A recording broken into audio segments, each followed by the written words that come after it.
let me be absolutely clear here. Twilight is not a good movie. Not by any stretch of the imagination. But we're gonna be honest here. How many reviews have there been already where Twilight is just this end-all, be-all of bad movies and gets harshly criticized?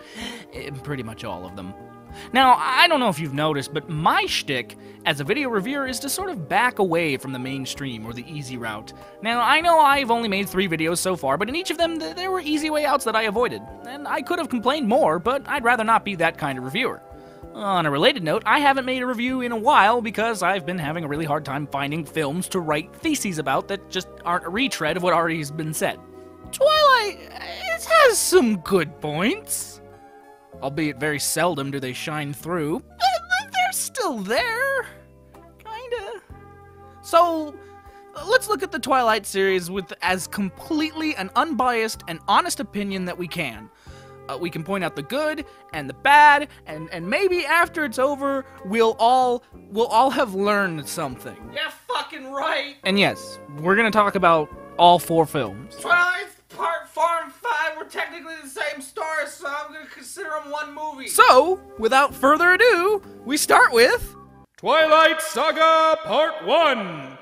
Twilight the Movie. Number 1, the plot. The movie starts off pretty much like the book. And don't judge me, I only read the first one. In that we hear a quote from our main character, Bella, about how she's apparently totally ready to die. I guess. But dying in the place of someone I love seems like a good way to go. It's a pretty weird way to start off a movie, so we're gonna have to chalk that one up to a tally for the bad side. Bella proceeds to have awkward teenage banter with her father, who is, by the way, the best character in this film, but more on him later. One of the first things that happens when Bella arrives in town is she's given an old beat-up orange pickup truck, which screams hipster. But I guess it's also an indication that Bella Swan is an old soul and that she really likes old things, hence falling in love with a dude who's like 150 years old. The first scenes are used to establish that Bella is apparently unable to use basic motor skills, and that also there are people in the schools who are kind of her friends. And apparently this is a high school for 12-year-olds because I found you! You're the producer's niece, aren't you? Pick up the ball! Get your head in the game! And of course, Anna Kendrick is in this movie, and everyone who saw her immediately became infatuated. Ah! Lust at first sight. When we see Edward and Bella share their first look together, somehow, just telepathically, they exchange all needed information about each other. And, you know what, I'll get into that later.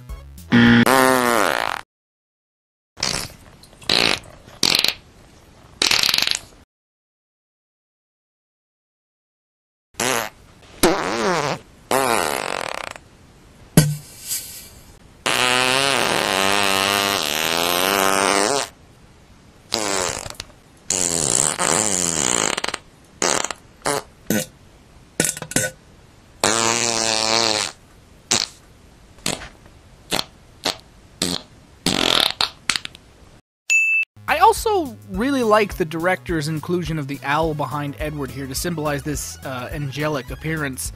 It's pretty cliche, and it's obvious symbolism, of course, but they do it in such a way that it did something right. It shows the audience a character trait of Edward's that he is inherently good, even though he's, like, making faces, and as we learn later, he's, like, unable to resist literally eating Bella right there on the fucking table. But he's like the saint of all vampires, and he has powerful self-control, a trait that we'll need later in the film. So it's a good point. Hey, Bella. Yeah, you remember me? I played Santa one year. I bet I made an impression, though, didn't I? Did she even get any ketchup from that bottle? Oh, okay, and wait. Isn't this supposed to be, like, the most rainy place in Washington? So then, like, why does no one roll up their goddamn windows? For some reason, we're treated to, like, this mystery subplot that isn't really a mystery because about a half an hour in, we're shown exactly who the bad guys are and who's committing the murders. But we're also given this actually rather well done montage shot that visually delves into the lore of vampirism in this universe, but also about Bella's eventual discovery of Edward's said vampirism. They very easily could have included a voiceover here where we would have heard most of the exposition, but instead we're allowed to see it unfold as Bella sees it, and I like that. 1 point to Gryffindor. So Bella and Edward awkwardly get to know each other better while simultaneously falling in love. Supposedly, again, I'll expand on that later. They get together, I guess, and they start a timid romance, but lo and behold, Edward is in fact a vampire. Now, the thing is, this kind of plot is done all the time. It's a little classic fairy tale called Beauty and the Beast, but I can't really complain about trope usage because it's a fairly common theme that runs through all sorts of different works, so, you know, whatever. What we can talk about here is how Twilight decides to shake up the vampire mythology, and frankly, I kind of like it. I know, it's the sparkly stuff, but it's a different take, and it's still within understandable parameters. I mean, if a creature were to evolve to attract humans as their prey, it'd be very beneficial to be a young-looking, attractive, well-dressed person, and surprisingly, yeah, the glittery vampire works into all of that. I mean, think of gemstones or diamonds. What's the reason we inherently like those things and the way they look? It's because of how they reflect light and they look pretty in the sun. I mean, it's like an evolutionary trait that worked well for centuries, but then, you know, maybe later they just kind of, like the way we have little toes. You know, we don't really need little toes, but we have them still. Maybe vampires, maybe sparkling is like their little toe. Little toes. It's a good point. There's also another nice visual metaphor here as we see Bella confront Edward about his strange behavior, and we see the camera start to spin around and tilt at very unsettling angles. These Dutch angles imply that something's wrong and that Bella's world is, quite literally, spinning out of her control. We can feel her internal monologue without her needing to say it out loud, which, like in most young adult novel-inspired movies, they probably would have just had her speak it. So, there's a point. So later on, Bella goes with Edward as he and his family decide to play baseball. I don't know why, they just do. Suddenly, the trio of bad vampires from earlier show up. They get a whiff of Bella, and apparently she's like literally like a drug to vampires, and they decide that they must in fact eat her. And the Cullens are like, no. And then they're like, okay, fine. But one of them is like, I will still eat her. And that's basically the rest of the movie. It's trying to keep Bella away from the bad vampires. It's what I'd expect the plot to be, given that there's, like, you know, there's gotta be some consequences to dating a vampire. That's not just like, oh, he might eat you. The film ends with Edward making a choice as to whether or not they should let Bella become a vampire like them, or not. The two of them decide after this great ordeal that they will be inseparable and nothing can come in the way of their relationship, and, well, we end on a shot of the two of them dancing at prom. Huzzah! Number 2. The characters. Let's start with our main character, Bella. Bella Swan is a 17-year-old and basically your typical high schooler. And seriously, that's all I can really say about her. Besides some basic characteristics that differentiate her from other females in the story, Bella Swan was written as a blank slate. I can justify this statement by having actually read the book myself, and while reading it, by damned if I weren't in love with Edward. Holy shit. This is, of course, still a problem. While our main character is given a bit more life through good filmmaking and Kristen Stewart, yes, for the love of God, K. Stu can fucking act. Fucking crack whore. What happened? I came here with this guy and he kept trying to stick it in my fucking ass and I was like, yo, I penciled it back the fuck up and he wouldn't. I went to piss and I came back out and my wallet's sitting on the bed and all my shit is everywhere and his car's gone and all I've got is fucking shoes and like, I'm out $900. $900? Mm-hmm. Why in the hell would you carry that much money around with you? Where else am I gonna keep it? I don't know. In the bank? But what? I don't have a fucking bank account. What? And this fucking asshole won't give me the guy's address because he's fucking friends with him. All right. I'm gonna fucking kill him. She's doing her damnedest in this film and working with the only material she's got. If you've ever been one of those people who's like, Kristen Stewart, she can't act, you're wrong. You're fucking wrong. K-Stu gets a pass. Bella loses a point. What's Bella's character arc in this film? Is it she needed to come out of her shell more? Well, no, because we never saw her social life in Arizona, and once she's in Forks, she pretty much instantly befriended without doing anything. Does she need to be more willing to trust others? Well, no, not that either, because she basically learns Edward's a vampire and she's instantly gravitated towards him, even more so than before. So our conclusion is that she doesn't have an arc. Yet the story is about her. What has she learned? She continues a dangerous relationship without so much as an afterthought of the consequences. She listens to no one's advice, even Edward's, when it comes to her own literal well-being, and she frantically follows a path of loving a guy she's known for no more than 6 months, even though it's proven to be highly dangerous. No character, no arc. That's a double duty. Take another point. Now, Edward is a more fleshed out character than Bella, but only by a teeny bit. However, his motivations are still uncertain. While we get to know him through the film, we see his caring side as he defies nature and his noble choice of the least violent path. We also see his stalker-like attitudes, breaking into Bella's room while she sleeps, constantly following her and putting her life in danger just basically by being around her. Dock another point. Now finally, I can talk about my biggest gripe about these two. Their relationship. The primary focus of their story is supposed to be their romance, and yet we're given no instances where these two ever share a moment of dialogue that even once conveys they're compatible. Most of the time, it's just Edward admitting that his powers as a vampire are actually what drew her in the first place. They have 11 total conversations on screen that we can hear where they are completely alone and able to talk about their feelings and wants and needs and goals and, relationship stuff. And they are as follows. What? You're asking me about the weather? Yeah, I guess I am. You hit your head. I think you're confused. I know what I saw. What exactly was that? You didn't answer my question. Oh, you don't answer any of mine, so... I don't know. Okay, well, let's say for argument's sake that I'm not smart. Did you tell me the truth?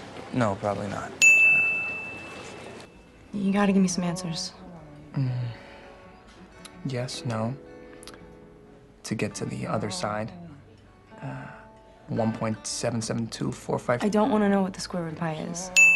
You knew that? You're impossibly fast and strong. Your skin is pale white and ice cold. Your eyes change color. And sometimes you speak like you're from a different time. You never eat or drink anything. You don't go out in the sunlight. How old are you? 17. How long have you been 17? A while. I know what you are. Say it out loud. Vampire. I'm gonna take you to my place tomorrow. Thanks. Wait, like with your family? Yeah. What if they don't like me? So you're worried, not because you'll be in a house full of vampires, but because you think they want to prove you. I'm glad I amuse you.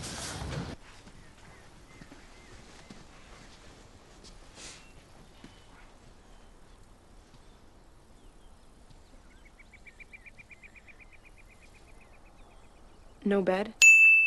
No, I don't sleep. I just want to try one thing. Just stay very still. Don't move. Stop it! I'm sorry. If anything happens, I swear to God. Nothing's gonna happen. There's 7 of us and there's 2 of them. And when everything's done, I'm gonna come back and get you. Is it not enough just to have a long and happy life with me?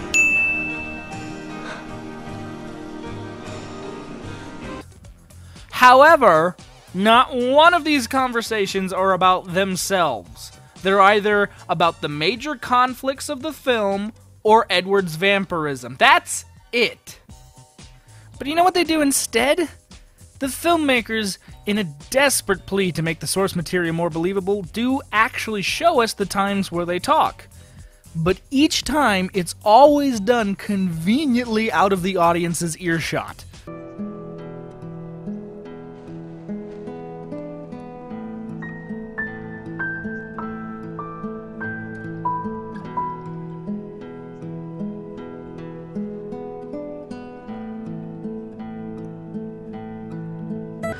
Doesn't my world.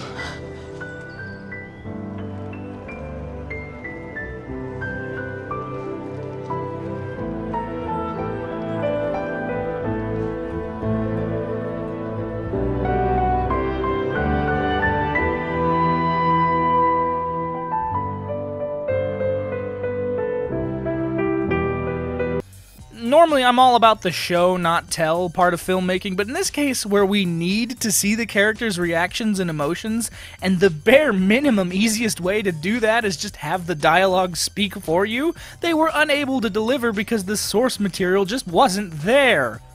I applaud them for at least trying their best, and I'm upset that the purest Twilight fans probably would have flipped out if there was dialogue different from the book, and I'm willing to bet that the producers probably knew that. I can't say for sure, but I have a feeling that they probably focus tested the scenes where new dialogue was inserted and the fans freaked the fuck out.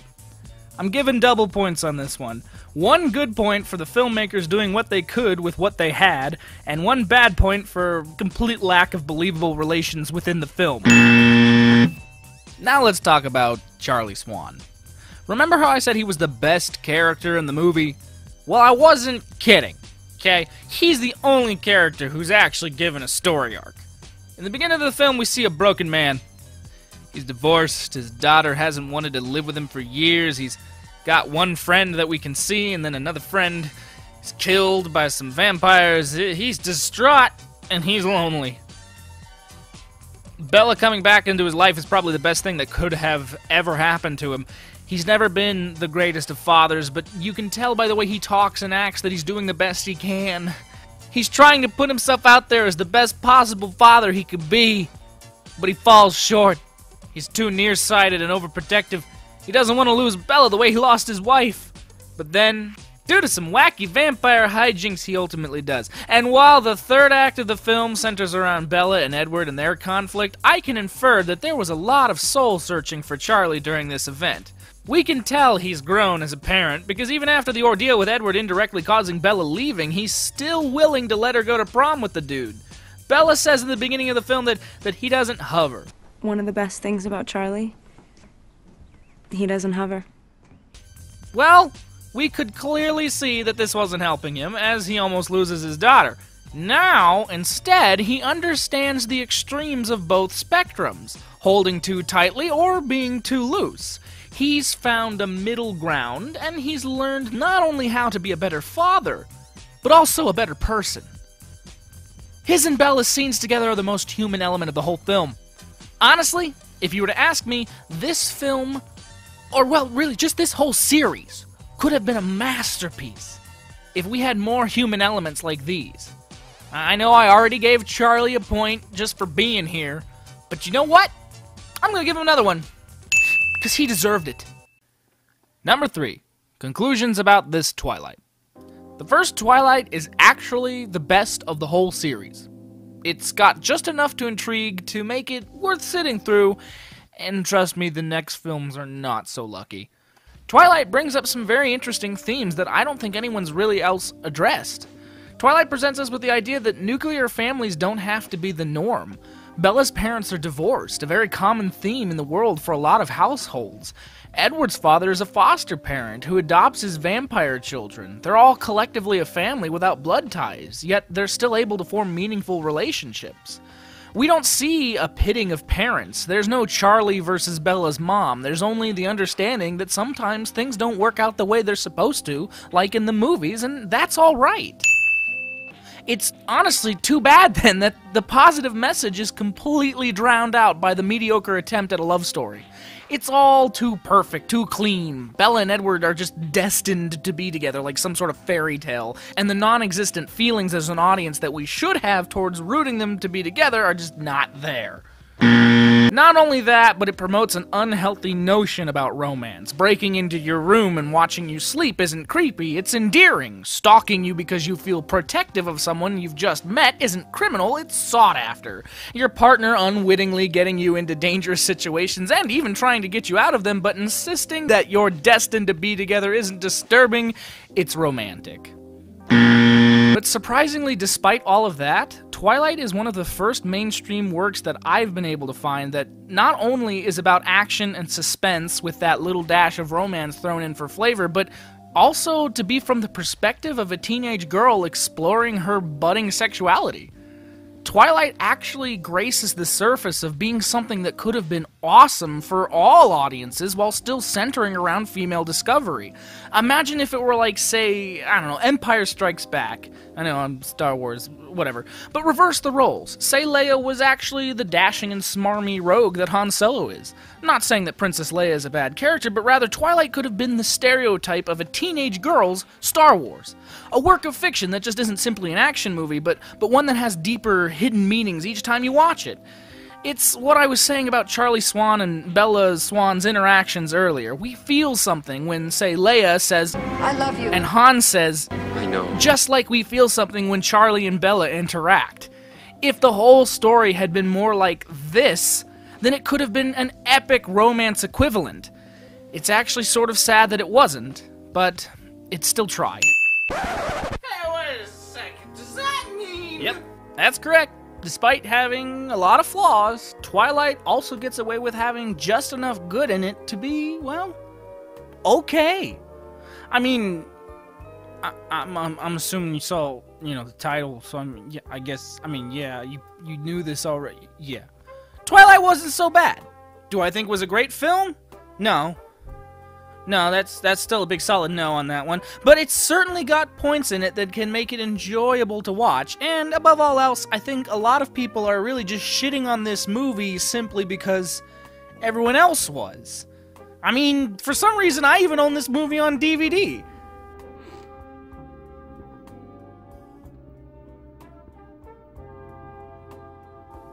Look, it's not the worst thing you've ever seen on film, at least, okay? That is until you've seen the monstrosity that is! Continued in part 2. Prepare your buttholes for this one.